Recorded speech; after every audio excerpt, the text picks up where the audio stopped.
Good evening everyone, and welcome to Sterling Business Coaching's webinar this evening. My name's Simon, and tonight we're going to be learning the 3 most important steps to increase your profits by 68%, and I'll show you how we can guarantee that profit increase in a short while. We've got a few people that are going to be joining us very shortly. Just going to go through some housekeeping whilst other people are joining us. So throughout the webinar, we're going to be on the webinar for about an hour and a half. Might be a little bit less, might be a little bit more, depending on the interaction that we have. So it's important that we turn off any phones, any distractions, any pop-up emails. Every time some of you tap your keyboard, reply to a Facebook or something like that, it does actually show me on the screen that your attention's dropping. So if I'm going to take anybody off mute, quite often I take the people off mute who are losing interest because they're getting distracted by other things. So turn off any distractions that you've got. Grab a drink or top up the drink that you've got. I've got a glass of water here. It's important that you keep yourself hydrated. We're going to be going through quite a bit of information, and for those of you who are attending the webinar, I'm going to put a recording up. You might be the person watching the recording right now, but it is going to be recorded, so make sure you grab a pen and some paper, make some notes, so that when you go back through the recording, if you want to, you can look back at your notes and have a look and see what it was that we talked about. There's a lot of visual slides in this webinar, and sometimes they don't quite make sense unless you've got your notes with you, so make sure you grab a pen and paper and make some notes as we go along. It is important that we participate, and you never know that a question or a comment that you have, what use that will be to somebody else who is on the call. So please share, let's see if we can help each other. And what I'd like you to do is use the questions box. So for any questions that you have, please use the questions box, and we will use that to put any things that are being of value in there, and there'll be various prompts as I go through. And if there's something that you want to ask at the end, please type it in as we go through, and then we'll try and go through as many questions as we can at the end. Some of you will probably have access to a mic, so if we can take some of you off of mute and ask you some questions and get you to expand on it, then we will. We've still got some people joining us, so welcome to those that are just joining us now. We're just going through general housekeeping at the moment, so it's time to grab a drink, time to get that pen and paper.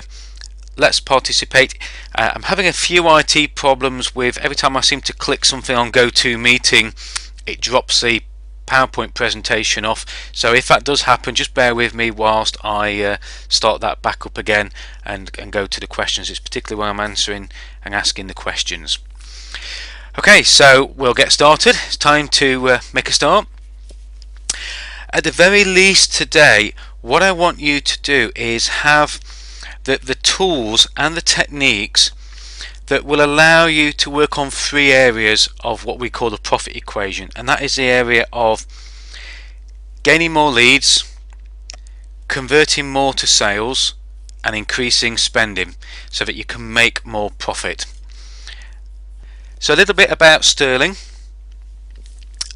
There's 2 of us in a business. We're both called Simon, to keep it simple, pardon the pun, but it's about having experience of actually running our own businesses and working within our own businesses to help other people now be more successful. And the reason that we're in business is about making every person we come into contact with, every single business we come into contact with, more successful and generating higher profits. Lots of different programs, and a couple of the sectors that we work in are the construction industry, technology and financial sectors as well. Again, please bear with me, I'll leave a little bit of space as I change slides so that we don't get any broadband delay at my end. Everybody that attends, not only are you going to get a recording, but I'm going to give you a bonus. So right at the very end I'll tell you more about the bonus. It's a bit of a hook to keep you on until the end. So you'll see that right at the very end, and I'll tell you more about that at that particular point. What we're going to talk about today is part of our 5 steps to freedom coaching system, and it's about taking businesses from creation to freedom. And freedom isn't about having a business that runs without you. It's about having the freedom of choice. It's the freedom of choosing whether to reproduce the business and recreate it, to expand it, to acquire new businesses, or to actually sell the business and move on.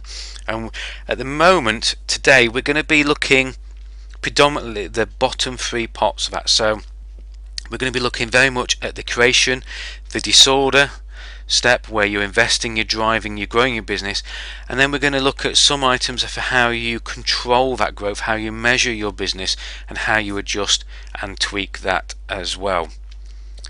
So they're the 3 areas that we're really going to be focusing on in the webinar today. The coaching system that we work through focuses on 3 areas, and the first area is the area of money. We all need to make money, and it's important we get these in the right order. You need to make money so that you can build the better team. And by team, and you'll hear me talk about team as we go through the webinar today, I'm not talking about employees. Some of us, many of us, are sole traders. It's about your team of support. It's your team of resources.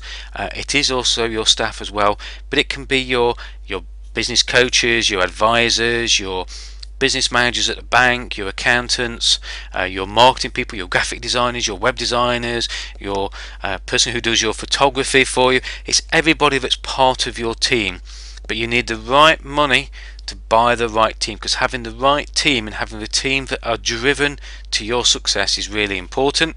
And once you've got the money and the team, you can then focus on the time. And time is about having an exit strategy. It's about getting other people to become the sorcerer's apprentice and be able to take tasks off of you. And some of this we're going to talk about as we go through the webinar later on, but we've really got to be working through it in that order. So just before I go on to the profit equation, I just want to find out a little bit more about the types of business that we've got on the line today. So I'm going to start up a poll, and the poll is done so that you can actually give me an answer from a selection.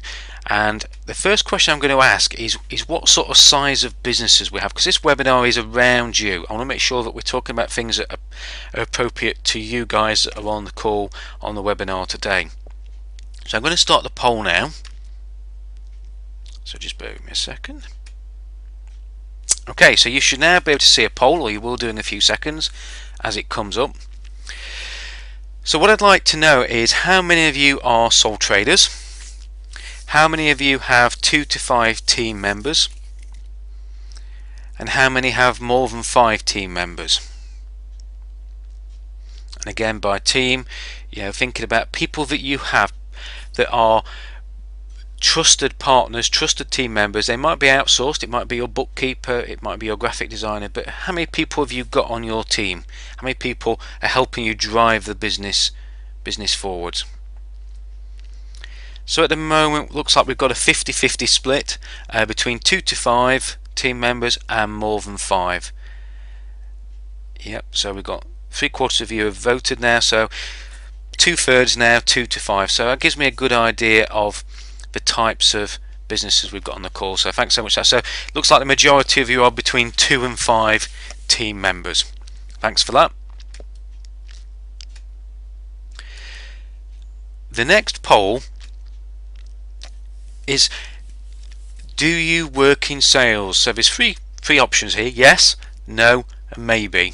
And there's a bit of a catch in this question. So do you consider that you work in sales? Yes, no, or maybe. So if you can select that, that'll give me a good idea of your attitude towards sales. That's interesting that at the moment half of you think maybe.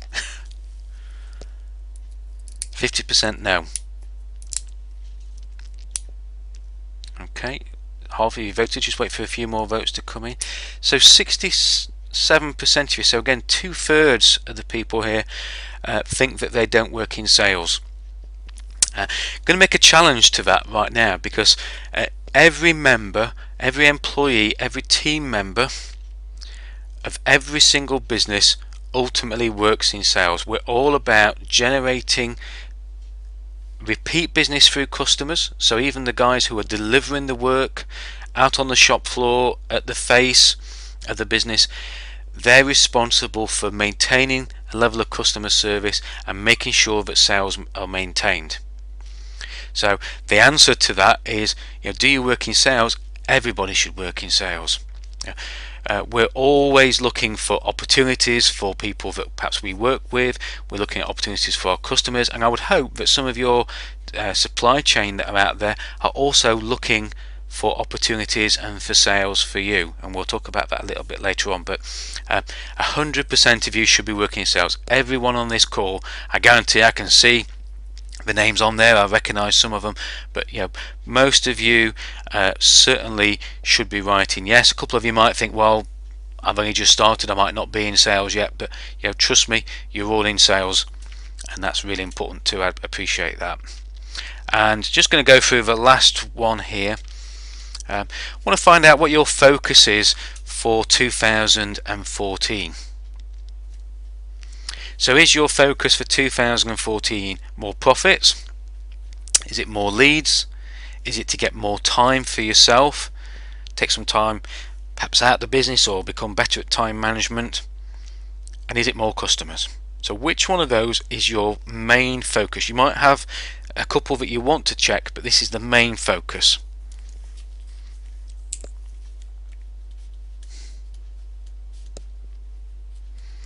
Okay, so we've got more profits, more leads, more customers.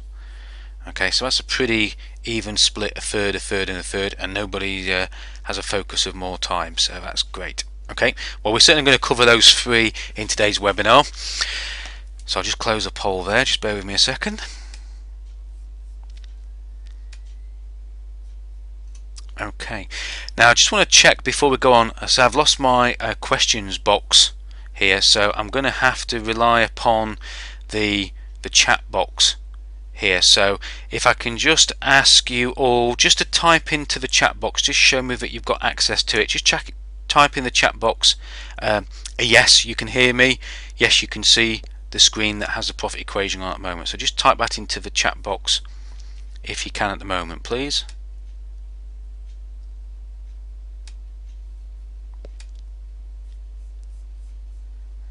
Nobody's typing anything yet, so I'm just a little bit concerned that yeah, this is the chat box, not the question box. It doesn't look like I'm going to be able to have access to it. I'm just going to drop out my screen just for me, because I want to make sure I can see your questions. It's really important that I know what you're saying to me as we go through, so just bear with me a second.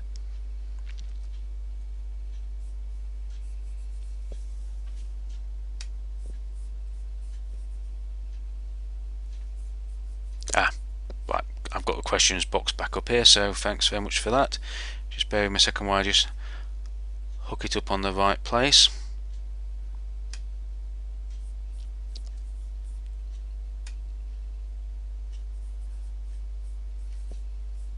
Right, so yes, so David, yeah, got some technical problems, so apologies for any technical problems that might have been at the side of that. So yep, don't worry, Nikki, if you can't see the chat box, I've got the questions box back up now. Now I've just paused that, so thanks so much everybody for that. That's really appreciated. So you've got the box now, keep using it, that's fine.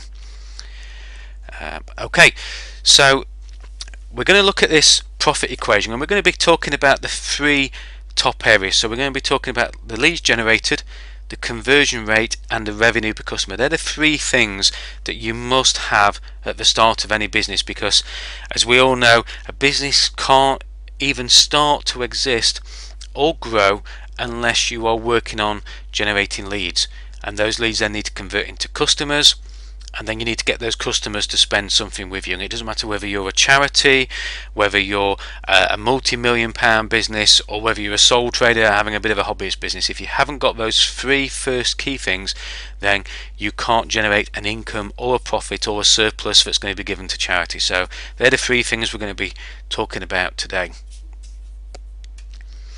And the reason I'm showing you this, and I'm giving you this as a why right at the beginning, because I normally show this to people at the end, but if you look at the profit equation that we've got now, and you have to excuse me if I start talking and the slides take a little bit of time to catch up.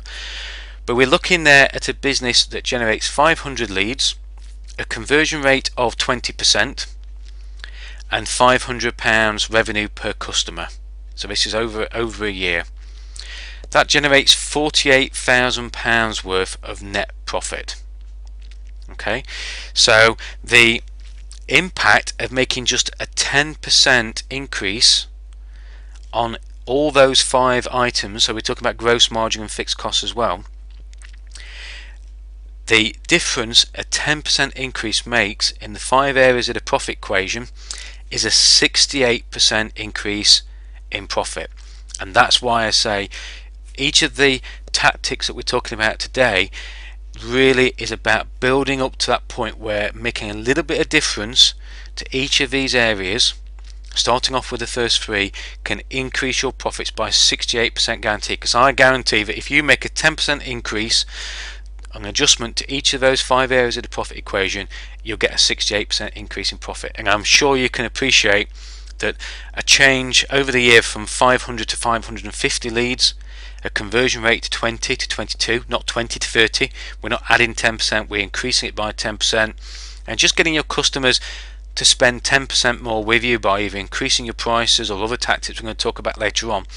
I'm sure you can all appreciate you can certainly make more than a 10% difference to those. So it's a minimum of 68% increase in profits. So what we're going to cover today, we're going to talk about the importance of mindset in a successful business, because it's really important that we are driven and passionate about the success of our business. We're going to talk about the increasing the quantity but also the quality of leads. It's very easy to increase the quantity, but we need to make sure we're getting the quality of leads. We're going to look at improving conversion rates from the lead to actual business, getting customers to spend more, and a bit of homework for you as well. I like to think that you've got some things that you can take away as well.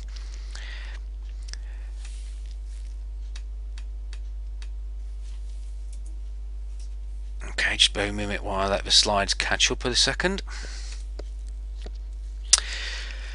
So I have a definition of success, and it's determination plus persistent and consistent action equals success. So you've got to be determined to be successful, you've got to be persistent, and you've got to take consistent action. And I have a bit of an example here of a game of golf, and I'm going to flick through this very quickly because I'm conscious we haven't got much time. But the important thing behind this is that you realize that when we're looking at increasing our success and increasing our profits, if we were playing a game of golf and I was to bet you 10 pence per hole that I would win the hole, and we were to double that bet each hole, if we're to play 9 holes, at the end of the 9 holes, the bet on the 9th hole would be £25.60. Now the reason I say this is that a lot of people in business, when they're trying to build profits and trying to build success, they come up with a bit of a plan, they have a bit of an idea, quite often it's in their head, and they start playing the first 9 holes of golf. But when they can see that hole 9 is only worth £25.60, and hole 10 is only worth £51.20, they keep chopping and changing. So they decide to go and play another round of golf, they decide to go and play on another course. And it's really important that when we're looking at this success, it's persistence, determination and consistency. Because if we play hole 10, yep, we're going to get to £51.20, but if we keep going, as I flick through here, by the time we get to hole 15, where the hole is worth £1,638.40. So by pushing through and continuing to make a difference with your marketing strategies, with the tactics that you're using, hole 15 can be worth £1,638.40. Now many of you on the call today will be saying to yourselves, yeah, I'm going to do something about it, but I'm not going to do it this week, I'm going to do it next week. I meet a lot of businesses who particularly when I meet them, want to get involved in business coaching. They want to sign up for coaching, but it's not quite ready for me now. I'm going to do it in a couple of months' time. Let me get a bit more money under my belt. Let me work on it a little bit more. But what I would say to you is, any procrastination that you have now with anything we're going to talk about in this webinar will mean that you will miss out on those last 3 holes. And the last 3 holes are where the money's made. Because hole 16 is worth over £3,000, hole 17 £6,500, and hole 18, that one hole, by starting now on the tactics we're going to talk about in the webinar and keep pushing through them, keep working with determination, is worth £13,107. And that's the difference between somebody who is successful and somebody who is mega successful. It's that consistency, it's that persistence, and it's that determination to follow through and play all 18 holes. And it's that kind of determination that I want from you guys today.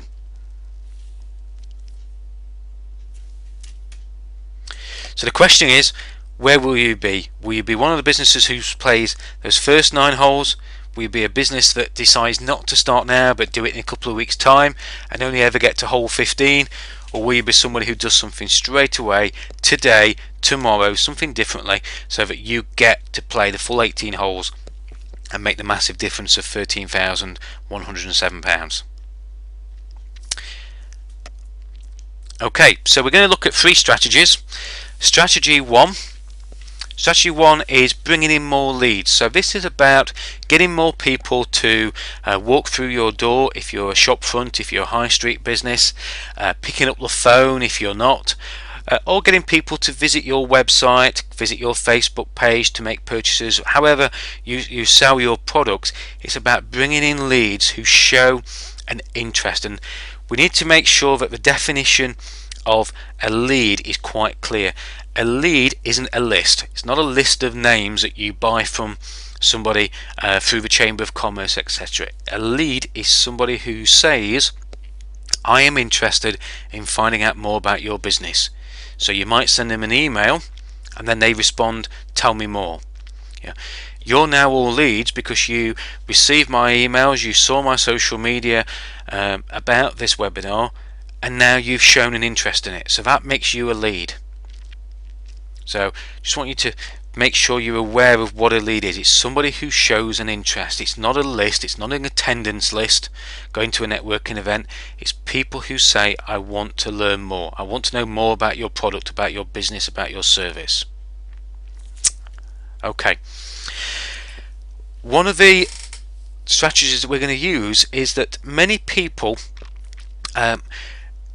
don't even know how many leads that they need in their business, but those who have a good idea of how many leads they need in their business don't really have an idea of where their leads come from.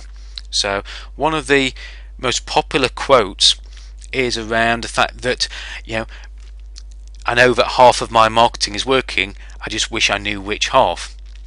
And quite often we can spend an awful lot of money in marketing and selling our business, which we're throwing money at things because we know something's working, but we're not sure if it's that particular thing that's working.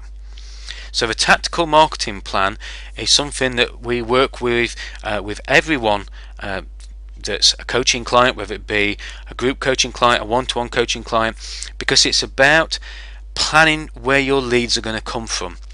Okay, and it's then about measuring the leads. So it's really important that you measure where your leads are coming from, but it's even more important to plan where those leads are coming from. Because if you, for example, you see on the screen there we have networking. So let's say you're going to generate 6 leads from networking.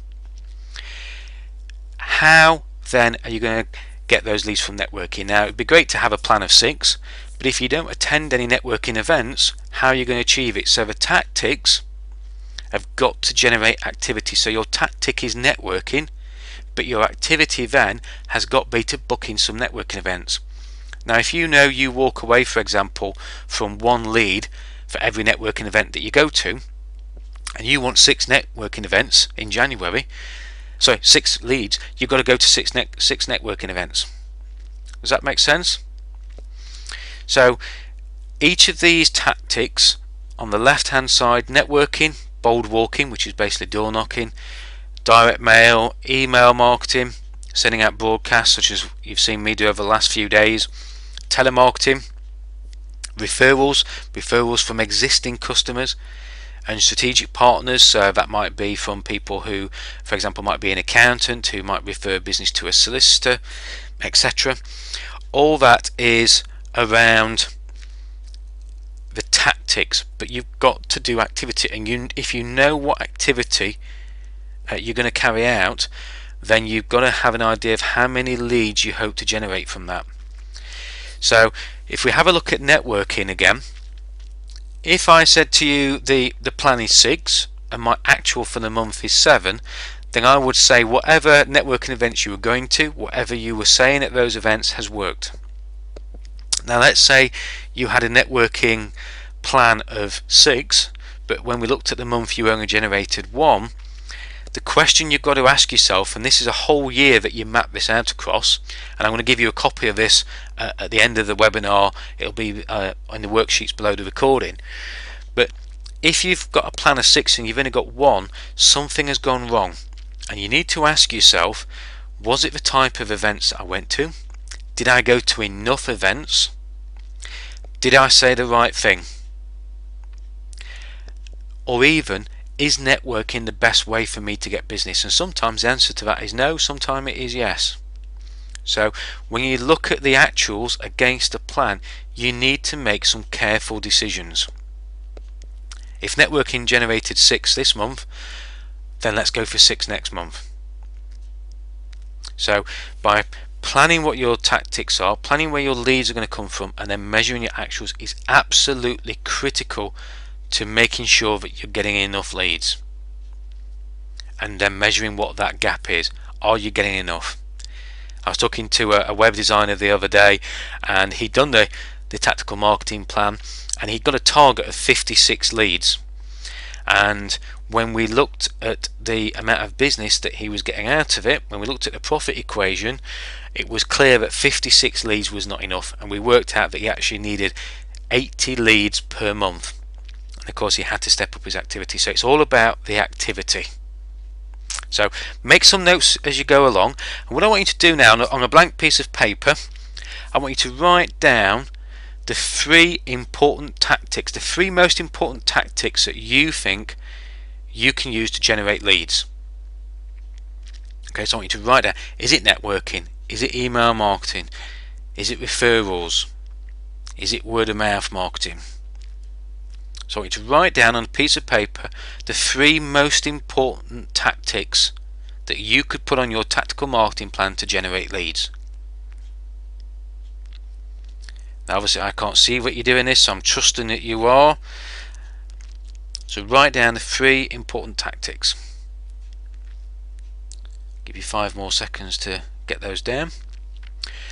Then what I'd like you to do, I'd like you to write down at the side of those how many leads you think you need to generate per month for your business. Now some of you might know that, some of you might not. If you don't know what it is, what's your gut tell you? What do you think you need? So I want you to write down the number of leads that you need to generate each month for your business. Okay. Now what I'd like you to do in the questions box, I'd just like you now, those of you who have a number, I'd like you to do 2 things. I want you to type in the most important tactic that you're going to use to generate leads, and then I want you to immediately after that, at the side of it, type in the number of leads per month that you need. So use the questions box, type in the number 1 tactic that you're going to use, that you do use, and the number of leads that you think you need, or the number of leads that you know you need each month.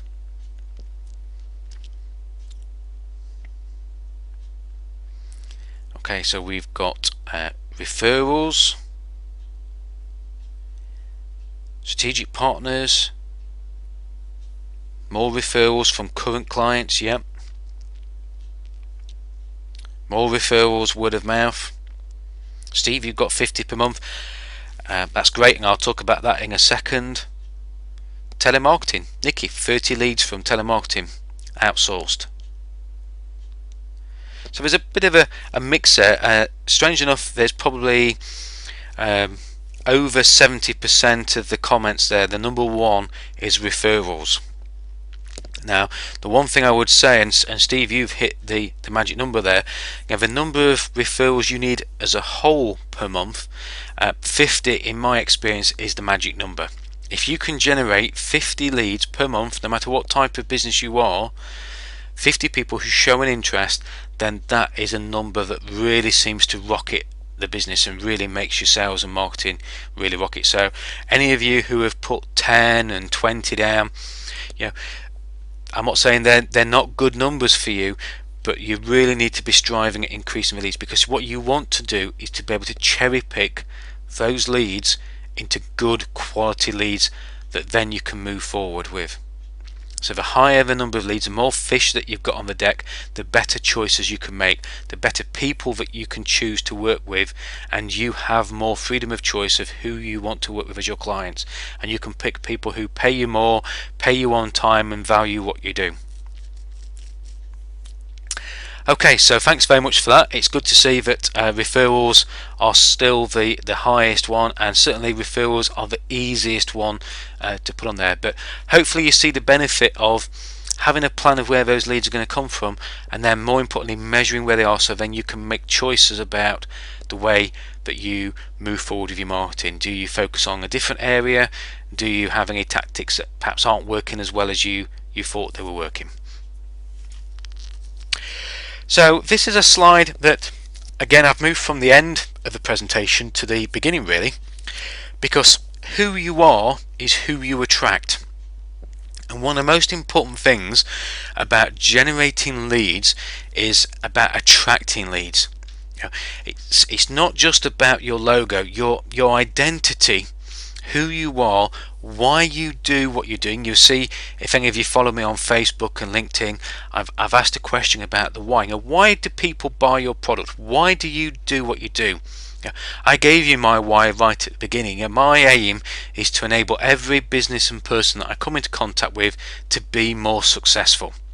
That's my why. So I want to attract customers, I want to attract leads who want to be more successful. I don't want people who are going to shut down their business and wind their business up. I want to work with businesses who are thriving. I want to work with businesses who want to grow. Okay, so it's not just about the logo. The logo is great. Logo, branding, etc. is really important. But there's more to your identity. There's more to who you are than just the logo. It's your purpose. Why do you get up in the morning? What makes you go to networking events early hours in the morning, at the end of the day? What makes you put up with some of the hassle that you have as a business owner, as a manager in your business, working with a team? So what's your purpose? It's all about your values. Your identity is about the way that you believe business should be done. And when you're creating your sales and marketing material, logos are great, but you need to make sure that you're explaining to people quite carefully what your purpose is, what your values are. What type of business do you want to work with? Do you want to work with businesses that pay you on time? Do you want to work with businesses who value customer service? Do you want to work with businesses who are looking for a bargain? That price is a focus. What are your values? Are your values about helping people to have fun at work? Do you want your clients to have fun? So, what are your purpose? What are your values? And that's your identity. And that identity should go through everything that you do to generate leads, that you do to convert customers and do to get them to spend more. All of these strategies should have your identity going through them like a stick of Blackpool log. Okay, because that's your why. It's why you're in business. Okay, so I just want to I'm very focused on the why at the moment. There's a great book by Simon Sinek, I think you pronounce his name, which is called Starting with the Why. I strongly suggest that you read it or listen to it. So it's Starting with the Why. It's all about having that big why that attracts customers, that attracts leads. So I'll do a list of the books as we're talking about at the end of the recording. If you'll have access to it, so I'll list all those down. But in the questions box, can you share with me, has anybody got a very clear why they're in business, why their customers should buy from you? What's your why? Can somebody share their why with me? Because this is something that's really important before we move on. So just type it into the question box. What's your why? Mine is to help businesses be more successful. What's your why? I'm just going to get a drink of water while you type that in there. Don't be shy. What's your why? Now, the fact that you all are frantically typing things in there, if you don't want to type it in, Steve, to get justice for clients, legal firm, yeah, thanks for that, absolutely perfect. So it's about justice for clients. That's why they should come to you, because they get justice. Absolutely, that's a really good strong why. So those of you who haven't typed something in, and there's only Steve that's typed anything in so far, just on the piece of paper, just write down the word why in a question mark, and make sure that if you do one thing from today's webinar, that you work on your why. Because unless you explain why you're in business, why they should come to you, then your sales and your marketing is going to be nowhere near as effective as it could be. Christine, I'm glad you put that in there. I need to help people relax and unwind. Yeah, peak serenity. It's in the name. Great. So Nikki, thanks for that. Applied, holistic, honest customer service. Yep. So do a little bit more work on the why, because people don't just buy products, they don't just buy on price, mainly they buy on emotion, and the emotion is connected with the why. The clearer you explain the why, then the more attractive your business will be to them. Okay, so moving on. Another way of generating leads and getting people to come in is to get in your customers' shoes. Many of us sell how we like to be sold to. And when I had a garden centre business a few years ago, I made a very bad choice when I first set up in the garden centre business of buying all the glazed pots that I liked. So I went to big show, I spent £10,000 on glazed and terracotta pots, and I bought all the pots that I absolutely loved, and I sold half of them. And the reason I sold half of them is because I only sold to the people that were like me. I didn't put myself in the customer's shoes. I didn't look at what they like. And a lot of the customers, what I realised next time I bought the pots, I bought half of what I loved, and I bought half of the displaying. It's quite a bold move to spend £5,000 on pots that I hated, because I knew what I hated somebody else would love. So it's important to put yourself in your customer's shoes. So again, on your piece of paper, as we're going through these, make notes. If there's anything that you can think of where your customers, perhaps you've not thought about it, or you've not listened to your customers, you've not listened to what they've been saying to you by the way they've been spending, put yourselves in the customer's shoes. Why do they buy from you? What do they buy from you? What are their demographics? How old are they? How young are they? Are they travelling a long way? Is price their focus? So it's important when you're trying to generate leads that you put yourself in your customer's shoes. Don't be frightened of doing some market research. Don't be frightened of using SurveyMonkey and asking your customers why they bought from you. How many of you have done that in the past? So it's really important to put yourself in your customer's shoes. So we're going to whip through the next few slides quite a bit here. Just bear with me a second.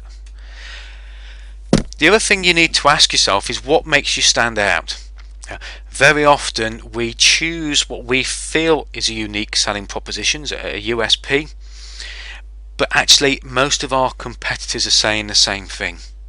Yeah. So don't let price be the thing that makes you stand out. What else makes you stand out from the rest of the crowd? Okay, so again, get you a bit more interactive here. If anybody's got a very strong, unique selling proposition, what makes you stand out? Can you type it into the question box and just let me share it with other people? What makes you stand out among your competitors? What makes you different? And as you're typing that in, the thing that you should always ask with that is, so what? Yeah, I have, for example, I'm just trying to think of an example here. But yeah, we have the widest range of pots in the area. That makes us stand out. But so what? Yeah, if you haven't got the pots that I like, so what? Yeah, so always ask the question. Always try and test your unique selling proposition with the so what question. So Christine, you've put in there total seclusion. Yes, you're right. You know, your drive. I must come up and see you sometime, but it's very rare I'm in that part of the country. But yeah, it is a long drive from the main road down to Christine's fantastic place. If you're ever in that area, please pop in. And Christine, if you can remind me of the area that you're in, the village, I'll let everybody know that, but pop in and see Christine for a coffee. So total seclusion is a great thing that makes you stand out, but then answer that with the so what. And so that total seclusion means that people can escape from the hustle and bustle of life, that they're not going to be distracted by the outside world, as you can imagine. So always try and answer it with that so what. Steve, specialist knowledge. Again, so what? Specialist knowledge in what area, and why is that important to the customers? Is it an understanding of your customers' problems? You know, is it a proven track record that's important? So always ask that so what question. But some good ones there: specialist knowledge, total seclusion, absolutely things that make you stand out. And you should be telling everybody what makes you stand out at every single opportunity. One of the easiest ways that you can use to stand out is to actually have a guarantee. So I'll just wait for the slides to catch up there. A guarantee is something that lowers the risk of buying from you, and it's a very good way of making yourself unique. So for example, in the coaching world, it's very difficult to show that you're unique, and two things that I always say makes us unique is hands-on experience. So we've actually run our own businesses. We're not consultants who deliver just to a manual. We actually use real life business experience. So that's one thing that makes us unique. But our guarantee also makes us unique. You know, we are so passionate about people's success that when we set a level of success for a business, say within 12 months or 18 months, if we don't achieve that success with the business, we coach them for free until we do. So that's our 100% success guarantee. Now guarantees are a bit of a taboo with some people. People don't like giving money back, and what I always answer that is, if you want to guarantee something, you can always guarantee a smile, you can always guarantee a friendly response at the end of the phone, you can guarantee nice things. Yeah, it's very easy to pick anything to guarantee on.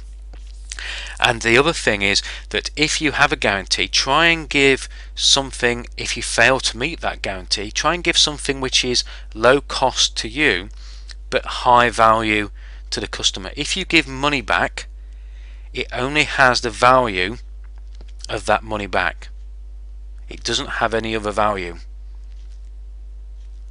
So low cost to you, high value to the customer.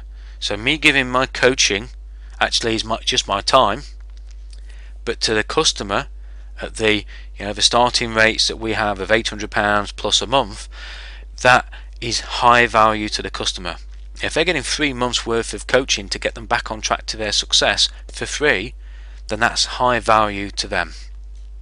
Okay, so have a think about something you can guarantee, even if it's a guarantee to answer the phone with a smile, even if it's a guarantee to value every customer as important. Try and pick a guarantee, because that's what will stand you out. And as I mentioned, the guarantee is all about getting people to see the reward as a higher value than the risk. So when they're making that purchasing decision, when they're deciding, do I want to find out more about this company, it's about lowering risk and increasing reward. So Steve, you mentioned there obviously about the specialist knowledge, and in family law it's the ability to win their case. So that statement in itself means that my perception of risk by coming with you has been lowered, and the fact that I'm going to win my case, the reward has gone up. So that's the power of standing out. That's the power of a guarantee, is to lower the risk and increase the reward. Okay, so when you're thinking about your tactical marketing plan now, what I'd like you to think about is what else could you add to it. You've written down three tactics that you could use. We've talked about standing out from the crowd. We're talking about getting into the customer's shoes. We've talked about having a guarantee. Is there another tactic that you feel that you could use that in? Could you tell people about these messages, about these guarantees, etc., through e-marketing? So what one additional tactic would you use, or could you use, as part of your tactical marketing plan? So I want you to write that down on a paper. What one additional tactic do you think you could use? So would it be to create a guarantee and then tell everybody about it by telling them at networking? Is it about changing your pitch at networking to include the why? So what one tactic could you use in addition to the three that you've already written down?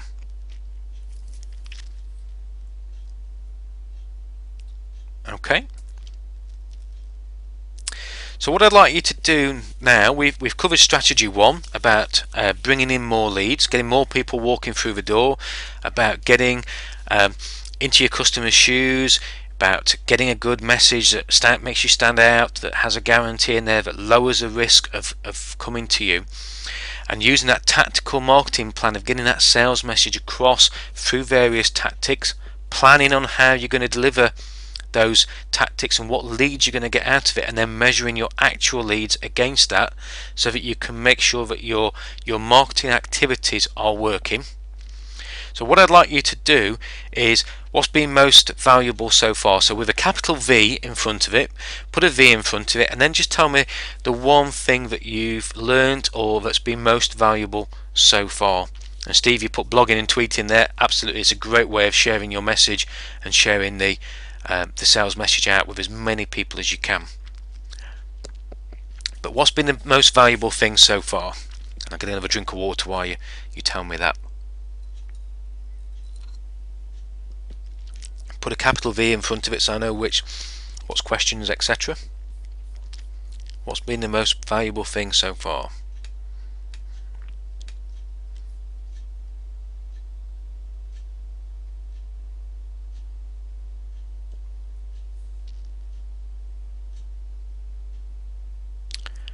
Number of leads. Sorry Chris, I'm just going to have to expand my number of leads to help a business rocket. Yeah, can't tell you enough. I don't know why it is, but yeah, in all the years I've been involved in marketing and getting lead generation tactics up and running within companies, 50 is the magic number. If you get towards 50, then it really does make a difference. Steve, getting in the customer's shoes. Yeah, don't be frightened of asking your customers. Don't be frightened of surveying them, and listen to your customers. It's the old-fashioned 2 ears and 1 mouth. Listen to your customers, see what it is that they're after, what's important to them.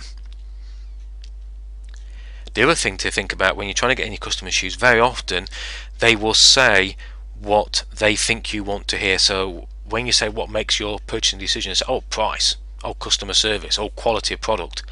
Very often they're the things that one part of the brain talks about, but they're not actually the main reason that they make a purchase. It's because they're worried about spending too much money perhaps on a service that is going to be wasteful. So yeah, getting your customer shoes is really important. Okay, so a few things that have been most valuable there. So thanks for that. So we'll move on to strategy number 2 now. And if you just type in if you're experiencing problems with the slides, because I tend to change slides while I'm talking, so if you're getting a bit of a satellite delay when I change slides, please let me know. Just type in there, yes, you're getting a satellite delay, or yes, there's a delay, just so I know to slow down with the slide changes a little bit. So strategy number 2, and we're only talking about making at least a 10% increase in these, so it's only a small tweaking. It's about improving your conversion rate, and the conversion rate is how you get people to buy your services and products. So this is taking a lead, taking somebody who's shown an interest, taking them through a process to the point where they buy your service or product. Oh, thanks Chris, slight delay on the voice when you change slides, so I'll hold off a little bit on that. So we're going to look at the strategies for conversion.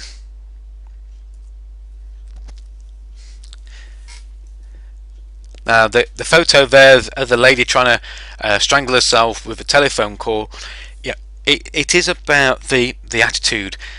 It's about picking up the phone and making those follow-up calls. You know, many of us on this today understand that most people don't like making telephone calls. I think it was Nikki who talked about outsourcing.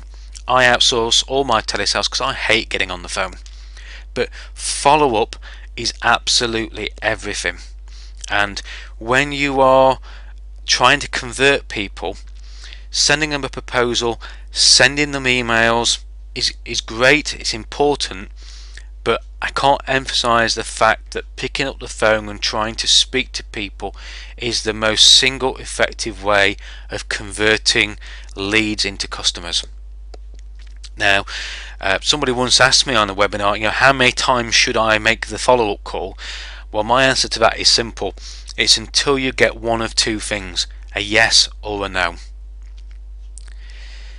And all you want is one of those two things. And don't be frightened of asking for that. If people say, oh yeah, leave it with me, we need a bit more time to think about it, just say, look, all I want is a yes or a no. A no means that you can move on. A no means that you can go on to your next best prospect, your next best lead, and do something with that. But try and get them to give you a decision, a yes or no. And you need the right mentality as well. When you are trying to convert people, it is about having that attitude of creating a positive mindset, which we're going to talk about in a second. But can't emphasize that enough. Don't get hung up about being on the phone. Don't get hung up about getting in contact with people and making the follow-up, because it's really, really important, however you make that follow-up. So by creating the right mindset, if you're going to get on the phone, if you're going to send even an email, or you're going to go in and meet somebody, be prepared. Now make sure you know what you're going to say. Make sure you've got the information to back it up. Have a copy of the proposal. Have a copy of the notes from the meeting that you had. Be prepared. Make sure that you've not got any nagging thoughts in the back of your mind that they're probably not going to buy from me anyway. Because I tell you something, if you go onto a call or into a meeting with somebody and you think, well, they're probably too big, we're not big enough for them, it's probably going to be too expensive, then those negative thoughts will come through during that call, during that conversation, through your body language, and it will create a bad mindset, and that will come across to your customer, to your prospect. So make sure you manage those thoughts and make sure you turn those around. One way of doing that is to visualize the customer giving you the order.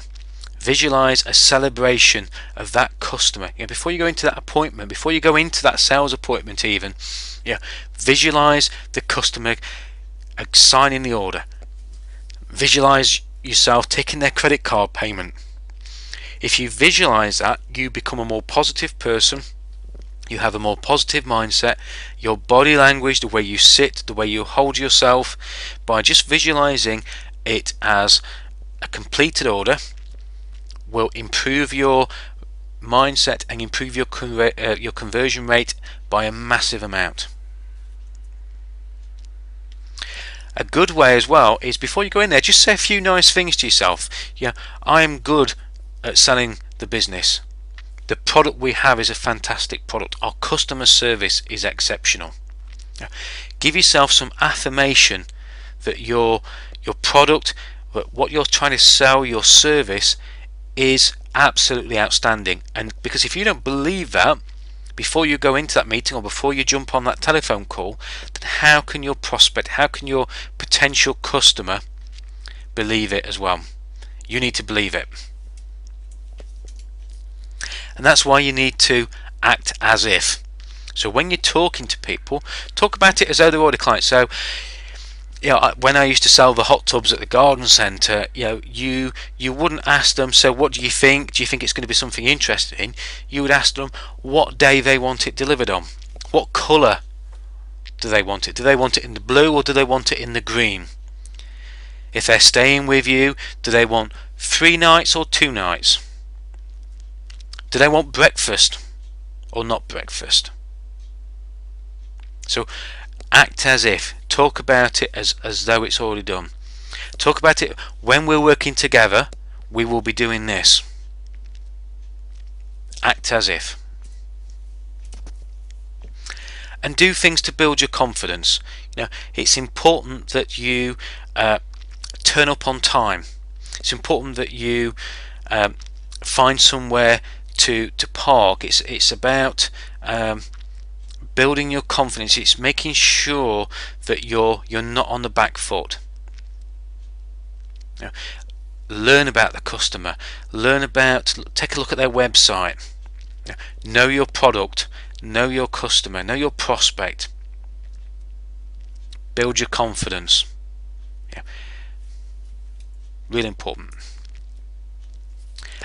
And the other thing is, be prepared to fail. Salespeople know that getting a series of no's will lead to a yes.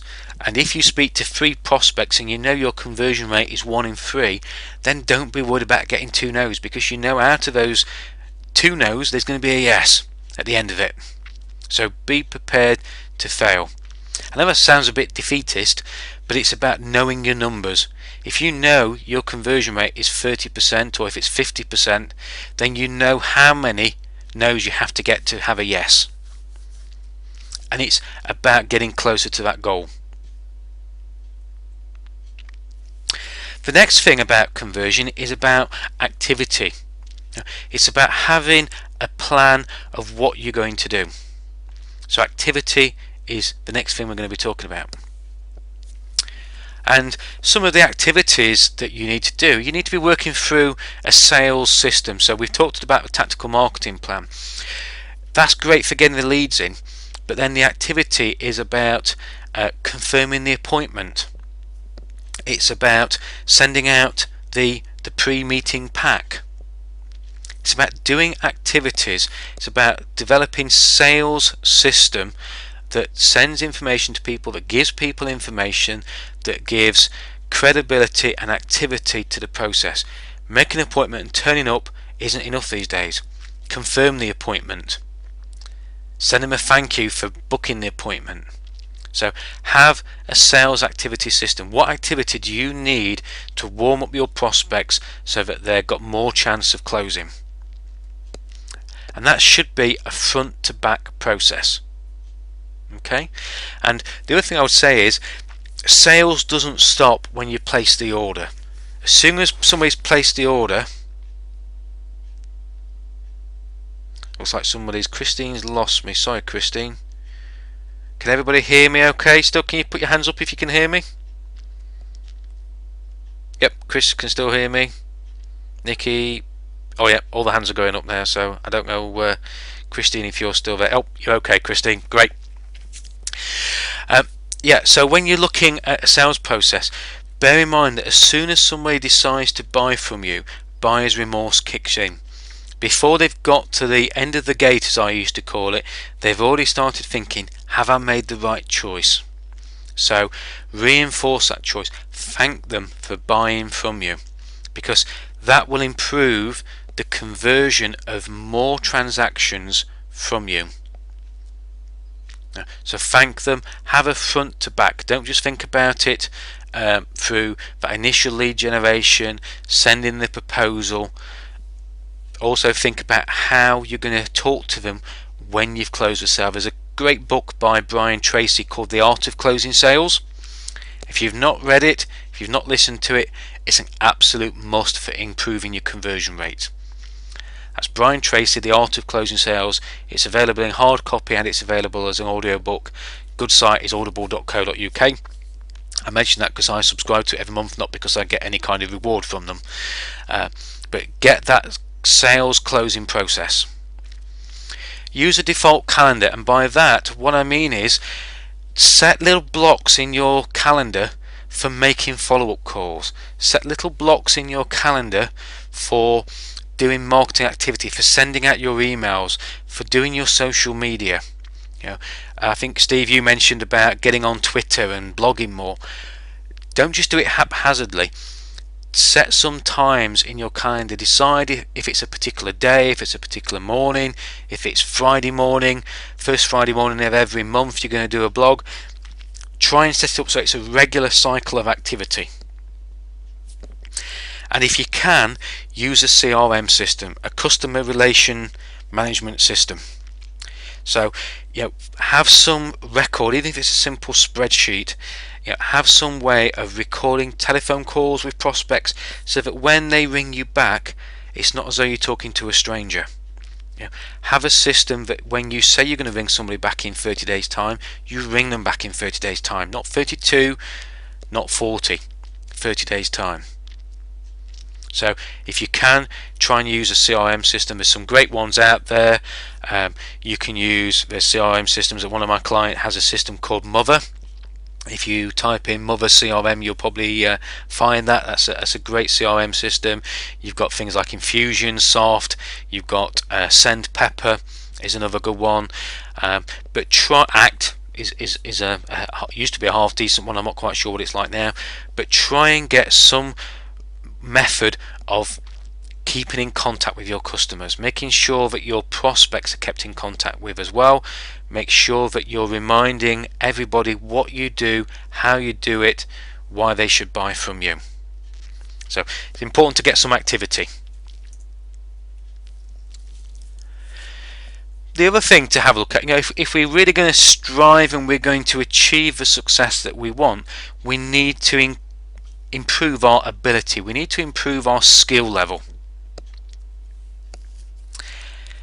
And some strategies that we can use to improve our conversion rates, and we're just going to go through those now. As a salesperson, and you remember right at the beginning, none of you actually said yes, I'm a salesperson, but it's important that you build your knowledge of not only your prospects, but build your knowledge of how to close sales, how to sell your products. So read books, get on courses, listen, grow your knowledge. There's lots of different webinars. This is the webinar obviously you're on now, so try and pick as many as you can. Listen and understand hot buttons. So hot buttons are the things that turn your customers on. They're the people's decision making triggers. So if somebody is worried about for example having photography and they hate having their photo taken, that is a hot button. So if somebody said I hate having my photo taken, one of the things that you need to understand is how to put that person at ease. So have a think about their hot buttons. What makes them buy? What makes them purchase? What are their fears? What are their frustrations? What are the things that they're looking for? Are they looking for exceptional customer service? Are they looking for a builder who turns up when he says he's going to turn up? If that's a worry, if that's a problem, then that's a hot button that you need to answer. Okay, so learn and understand people's hot buttons. Again, keep making notes as we're going through this. Use effective language. Don't use words such as we should be able to deliver that for you. I think so. You know, I'm not saying you've got to promise something that you can't deliver, but try and make sure that the words that you use are building confidence in your delivery of the product or the service. So it's important that you use effective language, speaking the language that your prospects understand. If you're trying to convert a prospect into a customer and you're talking in jargon that they don't understand, then you're going to be wasteful. In the same way, if you're talking in simple terms and they expect you to be an expert and have a certain level of knowledge, as Steve mentioned earlier on, then you've got to use that language effectively.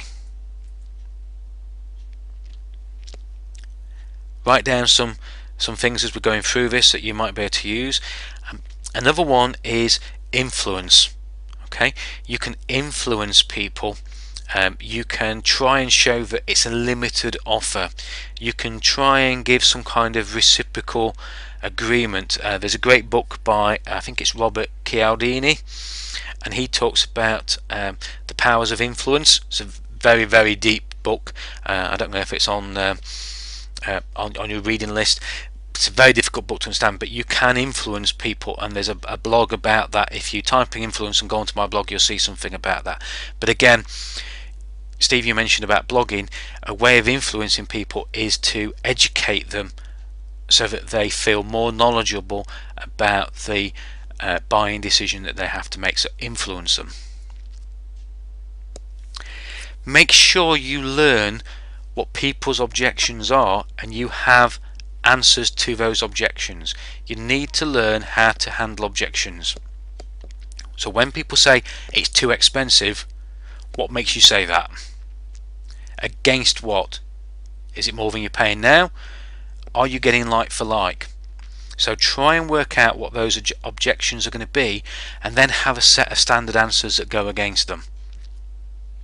Be prepared to handle objections. It's really important for conversion, because if you don't handle objections well, your conversion rate will drop, or certainly if you handle objections well, your conversion rate will increase. I've mentioned this one before. Develop a sales process. Even if it's a simple process of sending out a letter, following it up with a telephone call, sending out an email, arranging a meeting. Confirm the meeting, send them a pre-meeting pack, give them a proposal, ask for the decision. A very simple sales process, and there'll be various documents that you can use at the points along the way. But develop a process, develop a system, and then follow it. And most importantly, get a decision. It is not a bad thing. Don't put off follow-up. Don't put off making that telephone call. If it's a no, great, move on to the next prospect. But you need a decision. Whilst ever they're saying, leave it with me, we've not made our mind up yet, try and find out why they've not made their minds up yet. What extra information can you give them to make that decision? Get that decision. That's what you want. You need that decision. Okay, so while the slide transitions across, again, what I'd like you to do, what's been most valuable so far? So starting with a capital V, I'll just clear the previous ones off. With a capital V, what's been the most valuable thing that you've listened and learnt, that you've written down in conversions? What's the most important thing that you're going to learn from today about conversion rates? So put a capital V and then just type after it what's been most valuable so far.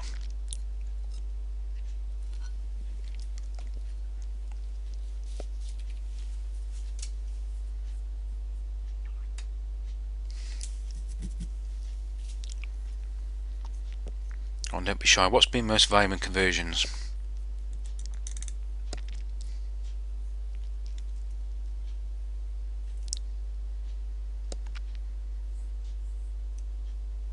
Is it about getting more ability? Sales process, understanding hot buttons. Yeah. Steve, I think one thing that, thanks for being so interactive. Why are you doing it? Thanks, Christine. Yep, that's really important. Um, the hot buttons, again, this is about putting yourself in that customer shoes thing as well. That, what I would suggest that you do is, and you can do it. Let's all do it now. If you get a blank piece of paper, and I want you to draw a line vertically down the middle of the sheet.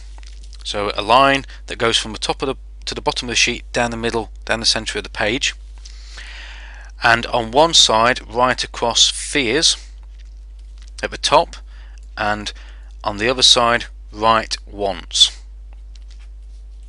So on one side you've got fears, on the other side you've got wants, and I'm writing this as well, so we'll go through these hot buttons because a couple of you have put hot buttons on there.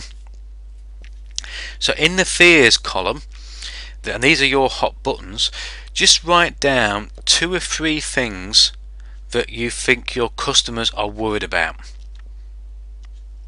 So think about the prospects. So when it comes to the buying decision, when it comes to the using your product, buying your service, staying at your property, what would be a fear that they would have? So just jot down a couple of fears down on that sheet. So as you're writing it down, and I'm sorry it's a webinar, so silencers don't work well, but it could be something that a new supplier will let me down. A new supplier won't understand what I really need. The quality won't be as good. It's more than I can afford. What if it doesn't work? What's the warranty?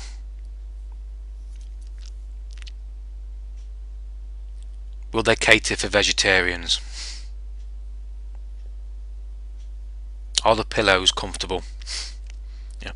Sometimes the most simple fears can be the biggest blocks to decisions.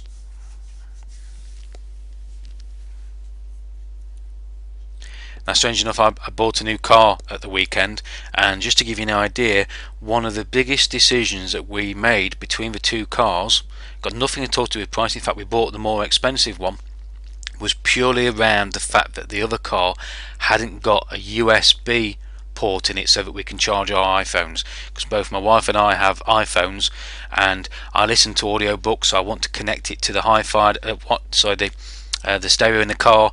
I don't want to do it by Bluetooth because I end up with no battery left in my phone when I get to the place. So the decision we made on the hot button was purely around, does it have a USB port? And when I asked one salesman, he ignored the question. When I asked another one, he took great pains on telling me how great it was, it charges from it, it works through the stereo. So that was a hot button for me. So what are your fears? Now on the other side, write down just a couple of wants. So what do people want? Do they want to feel valued? Do they want good value? Do they want a good night's sleep? You think about Premier Inn, they have their good night's sleep guarantee. So they've realised that one of the wants that people have is a good night's sleep. When people stop in Premier Inns and places like that, they want a good night's sleep. That's all they want. They've been at work all day. Most of them are business people travelling. They want a good night's sleep. And these are the hot buttons. So these are the things that when you're talking to your prospects, you need to make sure that you're answering these hot buttons. You're telling them why they shouldn't be fearful, because we don't do that. We do this. We offer a good night sleep guarantee.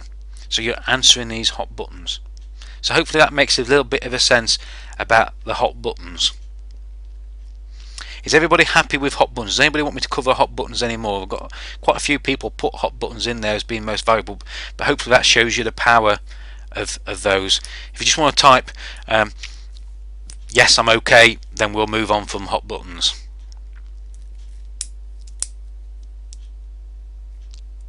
Yep, okay, great. So moving on, final strategy number 3 is about getting people to spend more with you.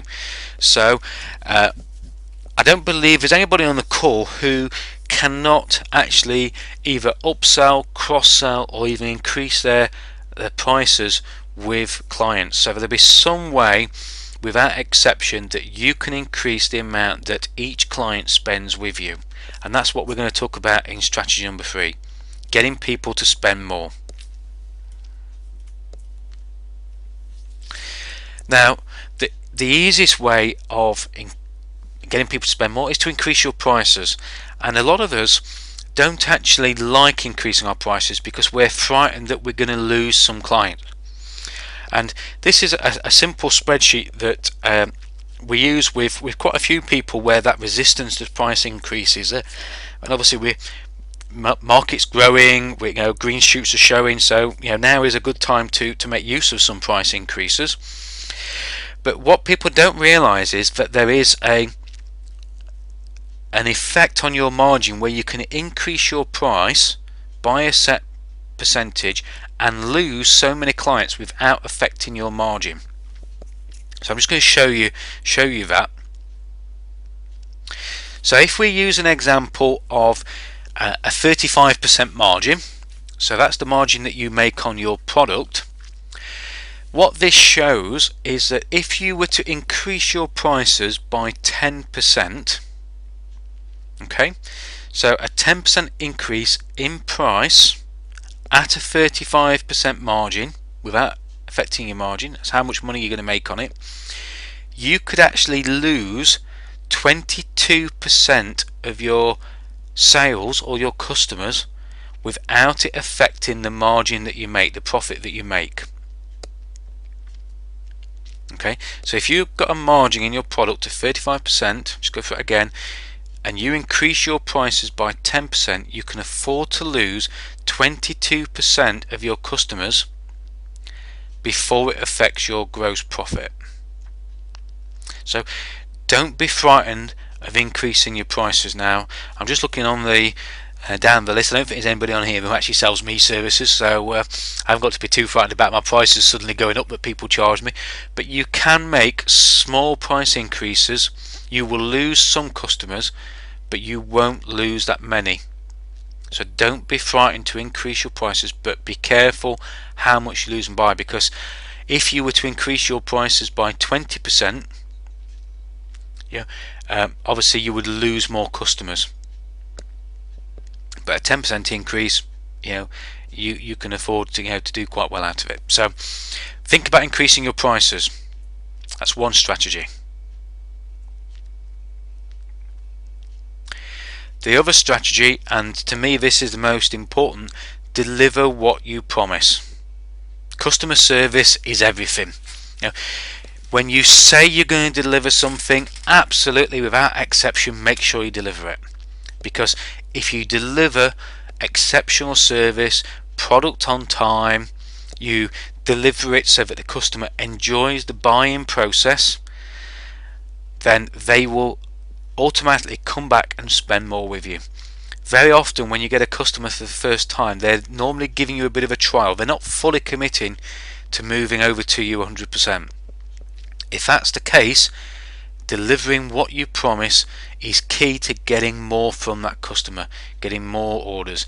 Now bear in mind, even if you are getting all the work from that customer, as that customer grows, they might think, do you know what, I think we'll try somebody else and perhaps mix it up a little bit. If you're delivering what you promise every single time, that won't be an issue. So customer service is absolutely everything. Obviously it's important to sell to your existing customers. New customers, you can try and upsell, you can try and cross-sell to, as we talk about in a minute, but the easiest people to go to are your existing customers. So don't forget to remind your customers, send them a newsletter, remind them what you think they already know. Okay. Many customers start forgetting what it is you supply. I used to remember this with the building company. Quite often they would forget that we did plastering, or they forget that we did decorating, because the last 10 jobs we've done for them were brickwork or roofing. So keep reminding people what you do. Remind people and tell people what's new. Now don't just tell them what's new once, tell them 2 or 3 times. Make sure they're remembering what it is that you do, so you can sell more of it to them. So sell to existing customers. Now, one of the ways that you can also, when people are making a buying decision, and McDonald's are absolutely great for this, they cross-sell. So when you buy a burger, they straight away want you to have it as a meal. Would you like that as a meal? So they're trying to cross-sell you into things such as having a drink to go with that, having a dessert to go with that. So have a think and just jot things down as we're talking through on the paper. What could you cross-sell? What could you add to it? So for example, Chris from a photography, do you sell photos with frames? That would be a cross-sell. Okay. Can it be a canvas print, a photo on canvas? That would be a cross-sell. So what products could you cross-sell?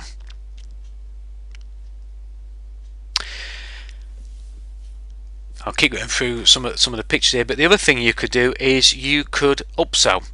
So again, some of the your Starbucks and your food retailers are very good at doing this. They ask you if you want to go large. Okay, do you want a large version of that? I went to Costa Coffee today, and first thing they ask is, do you want large?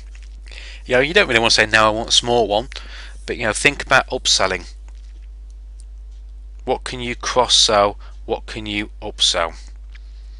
If you're selling, as I did at Garden Centre, compost, put some glazed pots at the side of it so people see the association. As you see the picture there, put the cheese grater with the cheese, and put the cheese and the grater with the spaghetti bolognese sauce. So start thinking about cross-selling and upselling. Think about loyalty schemes. How can you implement some kind of loyalty scheme where you encourage customers to come back to you? Do you say thank you to your customers? That the very basic customer service is about saying thank you. So when people buy from you, send them an invoice by all means. But when you send the invoice, don't forget to say thank you on the invoice. Thank you for being a customer. Offer them some kind of loyalty scheme. Every 10th purchase we'll give you a bottle of wine, or having a card, loyalty card. But have a think. Is there a loyalty scheme you can do? But at the very least, do you tell your customers thank you? And for regular customers, do you thank them? Do you send them a thank you card? Do you send them anything that says thank you for continuing to do business with us? And as I said earlier on, shout out to them what's new. Don't just mention it, shout it. Make sure every single customer that you have knows every single product, service that you sell. Keep reminding them, tell them by newsletter, tell them when you meet them. Attach it to the invoice. Make sure you're telling people what's new. One other thing to obviously help with that conversion of spending more money is about educating and promoting. So make sure that you're continually explaining to people why they should buy more of what you have. So try and think about the process of what is changing in your marketplace. So is technology changing? I'm trying to think here of a word, like if you're in the financial advisor market, what kind of legislation, that's what I was looking for, legislation. What legislation is changing? What new requirements do the health and safety executive look for that might affect some of your prospects, so that you need to do additional training? So educate and promote. Tell your database what is good things that they should be looking at. Give them top tips. Engage with them. Social media is a great way of connecting with people, either through LinkedIn, Facebook, etc., Twitter, and try and engage with them and try and show them what they need to know. Help them be more educated so that they can make more informed decisions. And of course, if you've got something, promote it. Tell people that you have an offer. Tell people that you have only X amount of places left at an event. Give people the first choice as a value customer to attend something or to buy something. So educate, make sure they're getting the best information to make those buying decisions, to know what extra they should be having, engage with them, talk to them, and promote to them. So that's the end of strategy number 3. So again, thinking about getting people to spend more, what's been the most valuable so far? So we've covered things like upselling, we've covered things cross-selling, we talked a little bit about the hot buttons. What's been most valuable? What have you learnt from the getting people to spend more? Is it about increasing prices? Is it about telling people, reminding people what you do? So what's upsell? Great, Christine, thanks for that. Christine, just asking you a question there. What is an example that you could upsell? Can you just type in there what you think you could upsell?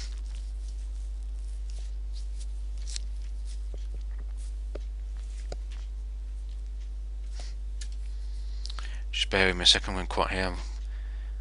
Yeah, stats on increasing prices and drop customers. That's from Chris. Yeah, so it's a useful exercise to do to actually work out who you would lose if you increased your prices, and mostly it's the customers that actually are your C customers. They're the customers that you don't really like that much. Perhaps they're the customers who whinge and moan and whine and sort of bitch about things. So yeah, Christine, bottle of wine, handmade chocolates. So if you can get that experience to the point where they see the value in what you're upselling them, then absolutely great. Customer service is everything. Yeah, a couple of you put in there customer service. It's a good reminder to have that customer service is indeed absolutely everything. If you don't deliver what you promise, everything that we've talked about so far is an absolute waste. And you might get that one purchase, you might get that one buying decision, but you certainly won't get any more. And word spreads. Okay, so thanks so much for that. So I'm just going to my last few slides. We've got a couple of minutes left before the hour. So I just want to remind you of the profit equation. So we've talked about the ways of generating leads, we've talked about conversion rates, and we've talked about how people spend money.